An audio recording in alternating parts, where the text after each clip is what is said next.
दोस्तों जून 2023 में UGC net में एक क्वेश्चन आया था इंग्लिश में। उसमें एक पोइट्री दी गई थी, most near, most dear, most loved and most फार।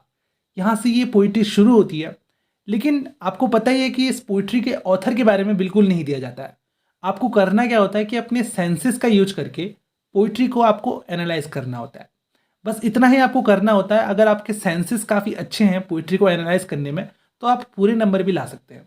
लेकिन हम में से अधिकतर लोग क्या करते हैं, हम हिस्टोरिकल बैकग्राउंड को पढ़ते हैं। जैसे कि अगर मैं आपसे कहूँ कि ये पोइट्री जो है विलियम वर्ड्सवर्थ ने लिखी है, तो आप इसे नेचर को सेंटर पॉइंट मानकर पढ़ने लगेंगे। लेकिन एग्जाम में आपको ऐसा नहीं करना होता है। एग्जाम में आपको खुद समझना होता है कि टेक्स्ट ने क्या मीनिंग कंटेन करा है, और इसे बोलते हैं क्लोज रीडिंग। क्लोज रीडिंग जो है वो न्यू क्रिटिसिज्म का एक टर्म है, जिसमें ये माना जाता है कि टेक्स्ट का खुद भी एक मीनिंग होता है। और यहाँ से टर्म आता है प्रैक्टिकल क्रिटिसिज्म। प्रैक्टिकल क्रिटिसिज्म की डेफिनेशन को समझते हैं। Practical criticism is a method of literary analysis that focuses on the close reading and interpretation of a text without relying heavily on the external information और context. तो आप समझिए कि practical criticism क्या होता है। ये फोकस करता है क्लोज रीडिंग पर, इंटरप्रिटेशन पर, लेकिन सिर्फ टेक्स्ट के, जिसमें कोई एक्सटर्नल इंफॉर्मेशन या हिस्टोरिकल इंफॉर्मेशन उसमें नहीं होती है। 1929 में I Richards, Ivor Armstrong Richard की एक बुक आती है। बुक का नाम था practical criticism, a study of literary judgement. और इसमें वो बताते हैं अपने एक एक्सपेरिमेंट के बारे में, जिसमें उन्होंने कुछ कैम्ब्रिज के स्टूडेंट्स को लिया था और उनके साथ एक एक्सपेरिमेंट किया कि उन्हें एक रैंडम पोइट्री दी और उनसे बोला गया कि इसके बारे में रिस्पॉन्स दीजिए। तो अलग अलग स्टूडेंट्स के अलग अलग रिस्पॉन्स थे, जिन्हें स्टॉक रिस्पॉन्सेज कहा गया। एक क्वेश्चन भी यूजीसी नेट में आ चुका है इसको लेकर, तो ये बहुत जरूरी क्वेश्चन है। क्वेश्चन है, I Richards famous experiment with poems and Cambridge student is detail in practical criticism, a study of literary judgement 1929। Richard was astonished by. तो इसका आंसर है A, the poor quality of students stock responses. अब मैं आपको बताऊंगा कि stock responses किसे कहते हैं। देखिए, स्टॉक रिस्पॉन्सेज का मतलब होता है इस तरह से आंसर देना जो कि काफ़ी कॉमन तरीका हो, जिसमें कोई नया तरीका आया ही नहीं, तो उसे बोलते हैं स्टॉक रिस्पॉन्सेज। यहाँ मैं इस बात पर फोकस करना चाहूँगा। देखिए, न्यू क्रिटिसिज्म के बारे में क्वेश्चन आया था पहले, 7 टाइप्स ऑफ एम्बिग्विटी, जिसे 1930 में पब्लिश किया गया था। इसका साल पूछा गया था कि इसे कब पब्लिश किया गया। तो हो सकता है कि आपसे पूछा जाए कि प्रैक्टिकल क्रिटिसिज्म को कब पब्लिश किया गया था, तो आप साल याद रखिए, 1929 में इसे पब्लिश किया गया था। आगे बात होती है कि एक पोइट्री को समझा कैसे जाए।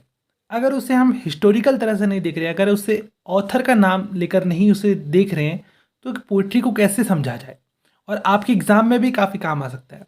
तो सबसे पहला स्टेप जो होता है वो है कि एक स्टूडेंट जो है पोइट्री को अच्छे से पढ़े, उसके बारे में सोचे, उसको एनालाइज करे अपने खुद की नॉलेज का यूज करके, और उसे प्रोसेस में लाए।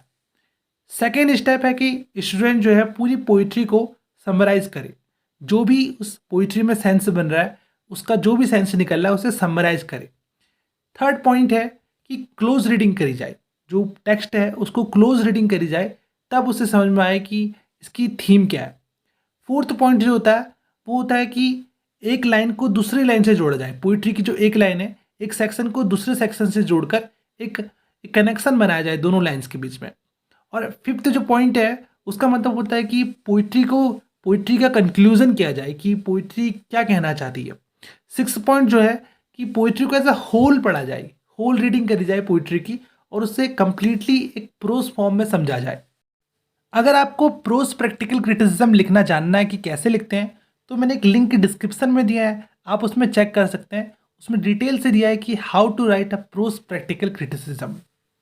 अब एक और जरूरी क्वेश्चन का आंसर देते हैं कि ये प्रैक्टिकल क्रिटिसिज्म जो टर्म है ये कहाँ से आया। तो प्रैक्टिकल क्रिटिसिज्म जो टर्म है ये 1817 की सैमुअल टेलर कॉलेज की एक बुक थी, बायोग्राफिया लिटरेरिया, वहाँ से आया है। तो सबसे पहले एस टी कॉलेज ने इसे यूज किया था, सैमुअल टेलर कॉलेज ने इसे यूज किया था, और वहाँ से इस टर्म को कॉइन आउट किया आई ए रिचर्ड्स ने। फिर हम समझते हैं 4 kinds of meaning bye I A Richards. तो सबसे पहला मीनिंग होता है सेंस। किसी भी वर्ग को समझने का सबसे पहला मीनिंग है सेंस। सेंस में क्या होता है कि हम सेंस लगाते हैं कि राइटर ने क्या सेंस लगाकर इस पोइट्री को लिखा है या इस वर्क को लिखा है। उसके बाद आता है फीलिंग। फीलिंग का मतलब क्या होता है? इमोशन, डिजायर, जो कि ऑथर के रहे हों उस समय। या फिर टोन, टोन किस तरह का कि ऑडियंस को किस टोन से बात करी जा रही है, ऑडियंस के सामने कौन सी टोन का यूज किया जा रहा है। उसके बाद है इंटेंशन। इंटेंशन में क्या होता है? एक ऐसा इफेक्ट जिसमें पता चलता है कि इसका रिजल्ट क्या है, प्रोडक्शन क्या हो रहा है। So guys, thanks for watching this video. For more videos, stay tuned with ePlanet.